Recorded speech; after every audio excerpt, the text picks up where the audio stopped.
Your race caught me off guard. It caught every national, I think, political observer off guard. I guess the obvious question, how the heck did you do this? How the heck did we do it? Yeah, we've heard that a lot. It was funny because in the newspaper reports leading up to this, it was Mr. Stearns running against Senator Ulrich or one of the James Jett. And at the end of the article, they say, "Oh yeah, there's that other guy, the veterinarian." And I tell you what, a lot of hard work went into it, and we did it just like we ran our business, Governor. We had our vision or mission, and we developed a plan, and then we worked our plan through execution. And I learned a long time ago that work like it depends on you and pray like it depends on God, because it does. Well, it must have been a great formula, because it was really a very effective campaign. When I said that you were outspent about 20-1, that's really not an exaggeration, is it, Ted?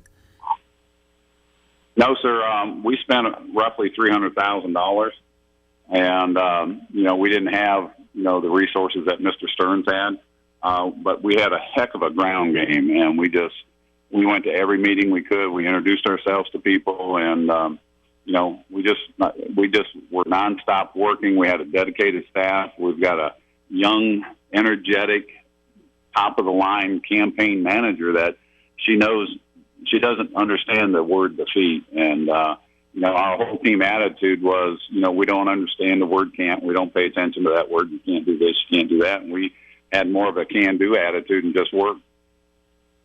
Well, clearly you connected with voters in the 3rd District of Florida, and I've got to find out, what did you hear? I mean, you were out there talking to these people, and you won their confidence. They voted for you.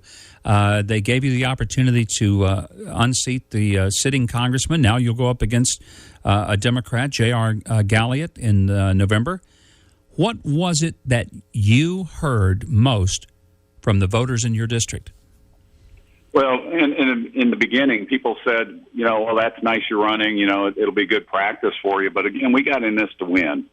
And then what we had heard over the course of the last 4 years, and people don't realize this has been about a 9-year process for me, but 3.5, 4 years ago, my wife and I, we talked, and I got the okay, and we decided we were going to run in this race. And it was being a businessman for the last 29 years, I heard the same thing over and over again, especially in the last 3.5 to 4 years. People were saying, we've had enough. Government's not working. Our country's drifting. We've lost our way. And, we came up with our campaign slogan, if you can call it that. And it was just had enough. And we had enough of Washington standing in the way of job growth. We've had enough politicians undermining our Constitution. And then we had enough of the career politicians. And this is the message I think that resonated more than anything. We had enough of the career politicians who've created this mess, insisting they're the only ones who can get us out of this. And what we heard over and over again is the feedback was people said that, the career politicians either led us to where we're at or they failed to prevent it, and neither was acceptable. And the only way we could change that was by sending a different type of person to Washington. You have said that if you are elected in November, that you're only going to serve 8 years, 4 terms maximum. Frankly, I'm kind of glad to hear that. I'm a term limits supporter. I know that's not a very popular thing with people who are in office, but I believed in it before I ever got elected. I believe in it now. I believe in it more now than ever. You actually say you will practice it whether or not the law has changed. Why do you think people need to go to Congress, serve a while, and then get the heck home? Well, you look at like I said, when I started this process, I read a lot about the Founding Fathers and their ideologies, and I read the Federalist Papers.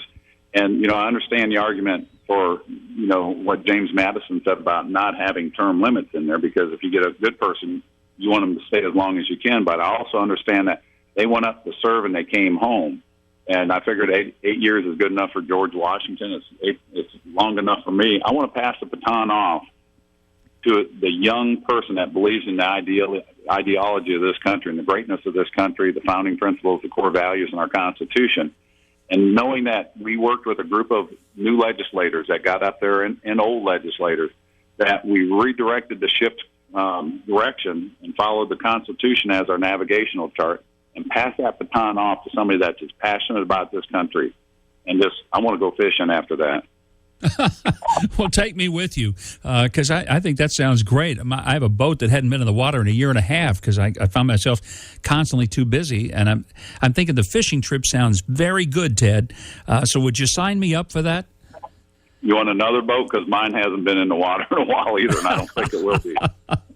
No, I have a feeling if you get elected in November, that boat will get dry rot before it's ever going to get back in the water.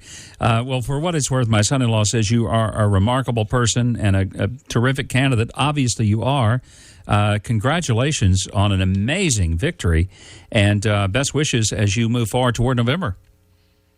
Thank you, and I've had a lot of fun working with Brian and his partner Bob and Carolyn, their other partner, and it's been the whole thing's just been a dream come true, and it's so nice to set the goal out there, and then you have dream, struggle, and victory, and we went through those, and the credit goes to our campaign staff and to our supporters. We had an army of volunteers that just worked tirelessly all through the district that helped this whole thing happen. And, of course, we had divine intervention in that, too. Well, it was a remarkable victory. Thank you, Ted Yoho, and look forward to talking to you again along the way as we approach the